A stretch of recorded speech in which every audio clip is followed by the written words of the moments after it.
कुंभनगरी म्हणून ओळखलं जाणारं नाशिक शहर आता बिबट्याचं शहर म्हणून सुद्धा समोर येताना दिसतंय। त्याचं कारणही तसंच आहे। गेल्या काही दिवसांपासून शहरामध्ये मानवी वस्तीत बिबट्याचा वावर मोठ्या प्रमाणात वाढल्याचं चित्र आहे। नाशिक रोड परिसरात असलेल्या जय भवानी रोड येथील गुलमोहर कॉलनी परिसरामध्ये श्याम कोटमे यांच्या शिवम बंगल्याच्या आवारात काल रात्री बिबट्यानं पुन्हा एकदा सगळ्यांना आपलं दर्शन दिलं। जवळपास 1 तासभर हा बिबट्या बंगल्याच्या आवारातच ठाण मांडून होता। एवढंच नाही तर या बिबट्यानं एका मांजरीची शिकार करत बंगल्याच्या आवारात बसून तिला फस्त केलंय। त्यामुळे कोटमे कुटुंबियांसह परिसरामध्ये भीतीचं वातावरण पसरल्याचं चित्र आहे। गेल्या काही दिवसांपासून या परिसरामध्ये सातत्यानं बिबट्या आपलं दर्शन देतोय। मध्यंतरी 2 बिबट्यांना याच ठिकाणी जेरबंद देखील करण्यात आलेलं होतं। बाजूला असलेल्या आर्टिलरीच्या आवारातून हे बिबटे या ठिकाणी येत असल्याचा आरोप नागरिक करतायत।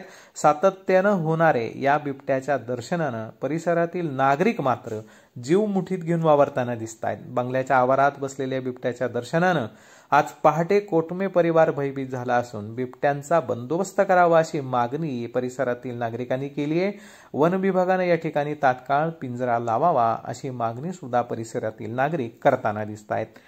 वेद न्यूज करिता प्रतिनिधी अनिल गुंजाळ, नाशिक रोड, नाशिक।